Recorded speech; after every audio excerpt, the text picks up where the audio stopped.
Welcome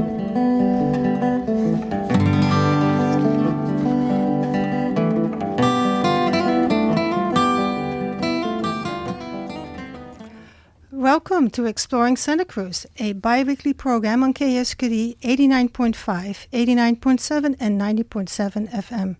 I'm your host, Mathilde Rand. My scheduled guests are Wilma Marcus Chandler, Dena Taylor, and Lynda Watson. Wilma Marcus Chandler is a proud New Yorker, Bennington College alumna, and theater arts educator. She's the author of many theater texts published by Smith & Krause Incorporated. Her poetry collection, The Night Bridge, was published by Hummingbird Press. Over the years, she has produced and directed over 100 plays and poetry events in the Monterey Bay area and continues to work with the performing arts community. Dena Taylor is the author of Exclamation Point, Collected Poems, the co-author with her daughter, Becky Taylor, of Tell Me the Number Before Infinity, the story of a girl with a quirky mind, an eccentric family, and, a disability. And the author, editor, or co-editor of several books on women's issues. A graduate of Rutgers School of Social Work, she is retired from careers in social work and education. Lynda Watson taught jewelry and metalsmithing at Cabrillo College for 25 years. Was named Master Metalsmith by the National Metals Museum in Memphis in 2022, and made the piece on the cover of the book that we're going to discuss today to celebrate her over 50 years of making jewelry to remember her life and travels. Now, Wilma, I understand that Dena is unfortunately not able to come today. Yes, first of all, thank you for having us here. It's nice to be back. And Dena sends her love. She had to go down south for a family emergency, but Lynda and I can speak for her a bit today. And you brought somebody special. Yes, we brought a wonderful writer who is in the anthology, Laurie Corn. Well, welcome, Wilma, Lynda, and Laurie. Let's start talking about how the book started. The book started not with me, but with Dena and her friends, who were sitting around talking about the joys and sorrows and tribulations of being older. Most of them were over 80, and they were talking about the possibility of writing things about their lives, and it blossomed from there. Not just writing, but artwork and performance and all the aspects of a creative life that women over a certain age have the luxury and the time to enjoy. Mm-hmm. And then at some point, Dena wanted a co-editor, and she asked me if I would like to help her, and I jumped. I thought it was a wonderful idea. Being over 80 myself, I thought, yes, this is a beautiful, wonderful thing to do. So that's how it started. That's how it started. Lynda, anything to add? Did you get involved from the beginning or just later on? I did talk to Dena about it when she's like a year or two younger than I am. And we did talk about it when we were walking. She just asked me questions about how I felt about being as old as I am and stuff like that. I wasn't really aware of the fact that she was going to put anything together like this, but knowing Dena, I knew that something was going to happen. Uh-huh. So. What's the name of the book, the title? The name of the book is When a Woman Tells the Truth, Writings and Creative Work by Women Over 80. We got the title, and I'd love to just mention about the title. We got the title from an essay by Adrienne Rich, who is a wonderful, dear old friend who passed away not too long ago, who lived in our neighborhood in Santa Cruz, but is world famous. And she has many essays about creativity. And one of the quotes that she had was, when a woman tells the truth, she is creating the possibility for more truth around her. And when we found that, we thought, yes, this is what it's about talking about the truth of our lives and how that manifests creatively. So we're very honored to be using Adrienne's quote, which we did get permission to use. That's always a good idea. How do you collect submissions? Well, first we talked about it, and then we advertised in various literary magazines, especially Poets and Writers, and within a month we were deluged with submissions. and we received well over 300, maybe almost 400 submissions from all over the United States. And we wound up selecting about 80 writers. And that was an interesting process. It was very difficult to say no to people because they were writing their life histories to us. We asked for samples, and some people would send us 5 or 10 pages. One lady sent us 1,300 pages of her volume 1 of her biography, autobiography. And so we had a wonderful time reading through everything, and we read everything. And then we selected 80 writers. Some of the submissions were possibly recorded? I think it was snail mail. Oh. A little bit email, but because we're old, we asked for people to mail us their submissions, and they did. That's wonderful. And it was wonderful to go to the mailbox and find submissions. Of course, you had to type everything for the book. Well, we did, and some people actually helped us by sending us the email version of what they had submitted. But actually, we did have to transcribe everything, which we did. There were also a lot of submissions from our own area. Laurie is one of them. Maybe she could talk a little bit about that. But we had many, many women from the Bay Area, the San Francisco area, the Oakland, Marin area. So they're equally well represented. I can't wait to see this book in its entirety. And now that I know there were hundreds and hundreds I feel even more thrilled at being included and also being over 80. I'm thrilled at both things. So when you read it, did you already have in mind what you're going to submit? I had so many things. I just chose some and chose a pretty long piece, too. That was in a memoir that I wrote. So it was fun to know that was part of that was going to be in there, too. Mm-hmm. We also have sections which are inspirational quotes from women who have passed on. And those are quotes from all over the world. And most of them are about what it was like to live through history, to be creative, to be an artist, to be a mother, to not be a mother, to be gay, to be straight. Wonderful quotes from all over the world. And those are at the beginning of each chapter. What was the significance of Lynda's? Because I looked at the cover of the book. What was the significance of your Lynda's necklace on the cover? I have been making metal for, 50 years. I've been doing it for a long time. And I've written a lot about the fact that I made that choice when I was young, and there were very few women in that field.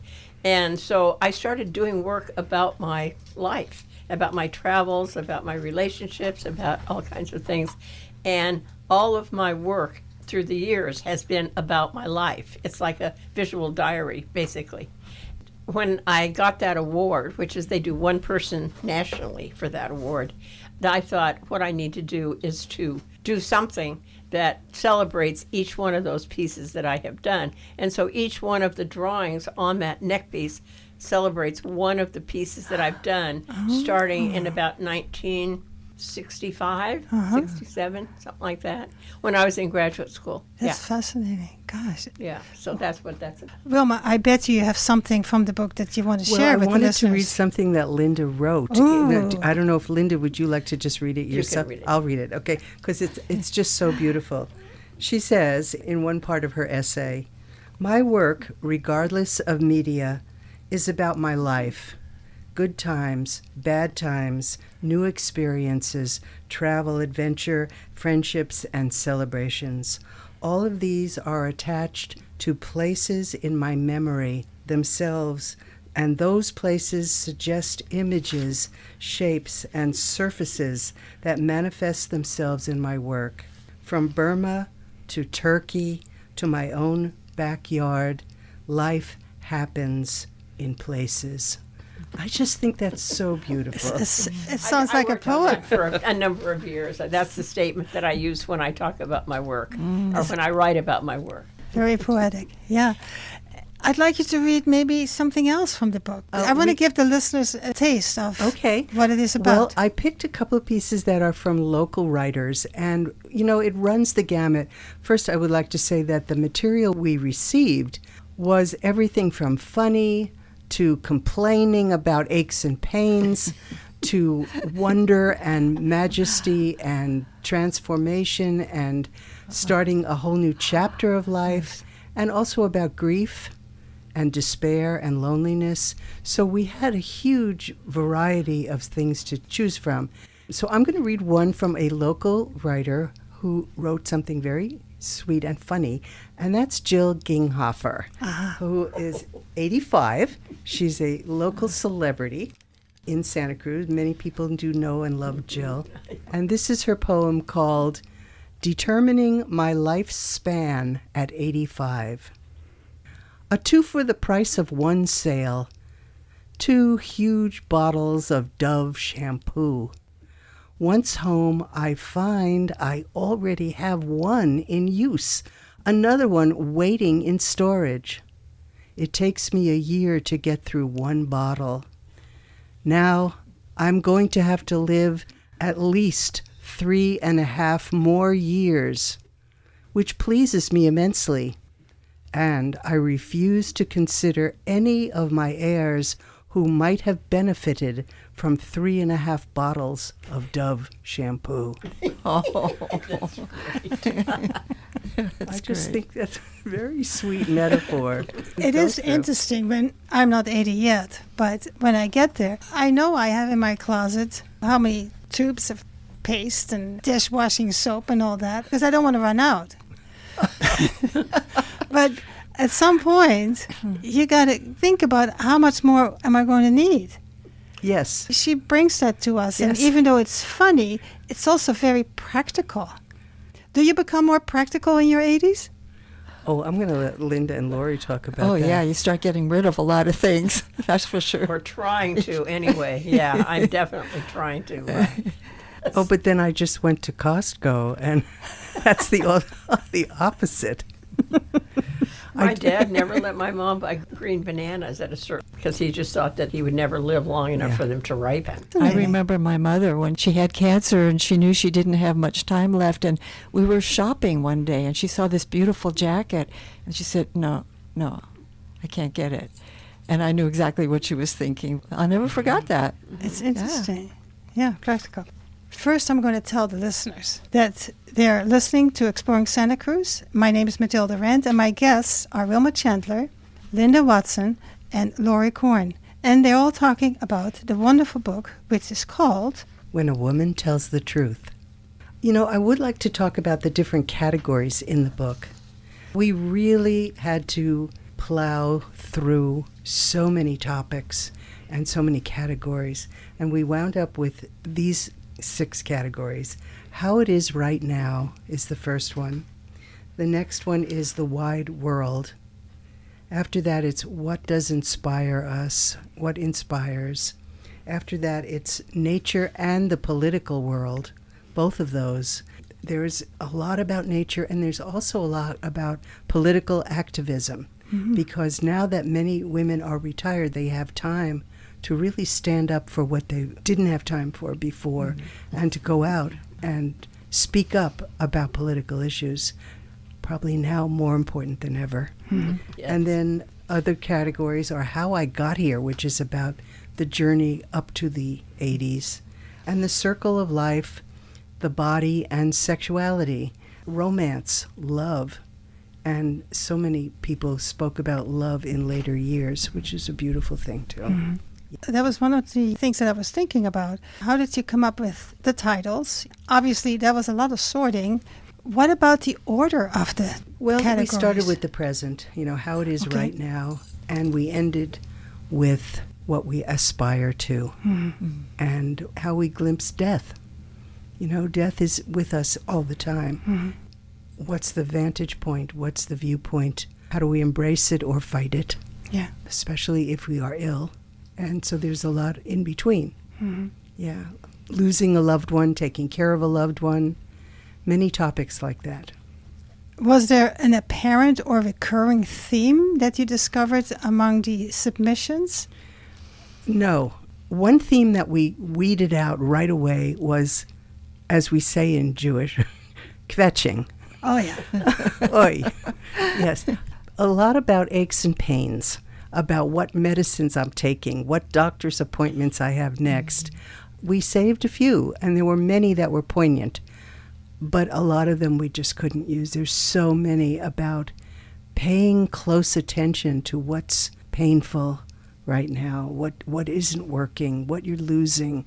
We had to be careful because that was a major theme. Mm-hmm. Yeah. So you discovered that and you decided you wanted to give part of it a place in the book. Because the ones that you're mentioning are quite, especially what inspires me. Yes. And I do have a few from that section that I would love to share. Oh, go for it. But about the aches and pains, we did embrace a couple of essays, one from the celebrated writer Marge Piercy, who wrote a long essay, which we accepted, about the healthcare system. Mm-hmm. And so that's important to pay some attention to that. But as far as the major theme of the book, it's what inspires us. And I wanted to share a couple of things.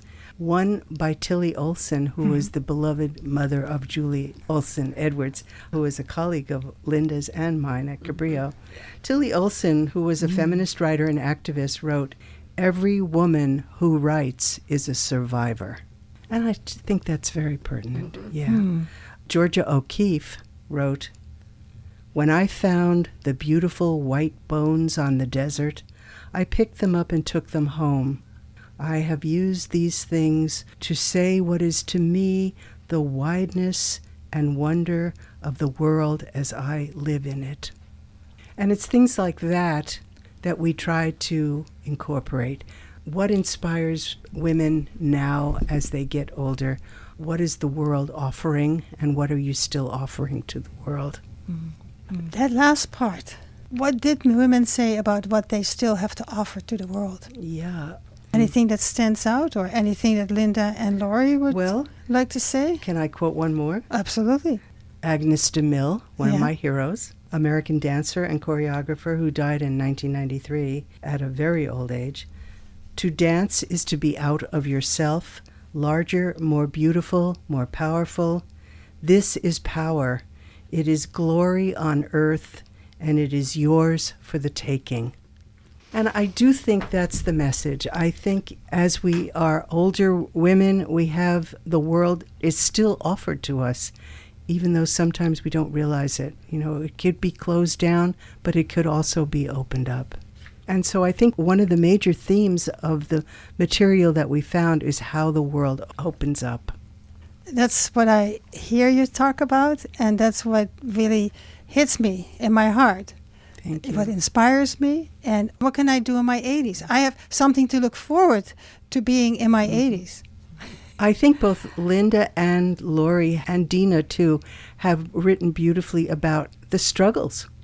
It isn't always just a piece of cake. The struggles that we have been through to arrive at this place. And the work, the artwork, we have a lot of beautiful artwork, a lot of essays, poetry about that struggle to arrive at some sort of transcendence. We got to go through that beautiful song. Yeah. I think it's because we are the age that we are that a lot of people our age didn't start out doing what we ended up doing. I was pretty much alone as a metalsmith, like deciding that I was going to go to graduate school when all my other friends decided they were going to get married and have kids. But I knew that was what I was going to do because of what had happened in my life before. And then once you're into it, then you want to just keep going and keep making. And that's what's happening to you too, right? You're doing visual arts and you do writing, Laurie? Yeah, and you never know what's next. Any morning I woke up feeling like I wanted to kvetch a little bit about something. I just thought, I'm here. What am I going to do today? That's different from yesterday. Yeah. And there's a lot to do. And right now you're here, even though you were not officially coming to this program, but we're fortunate to have you here. It's always something. I know, but I understand the book's coming out June. Yes, we have a beautiful celebratory reading at Bookshop Santa Cruz, which we all adore, June 4th at 7 o'clock. We have 15 readers.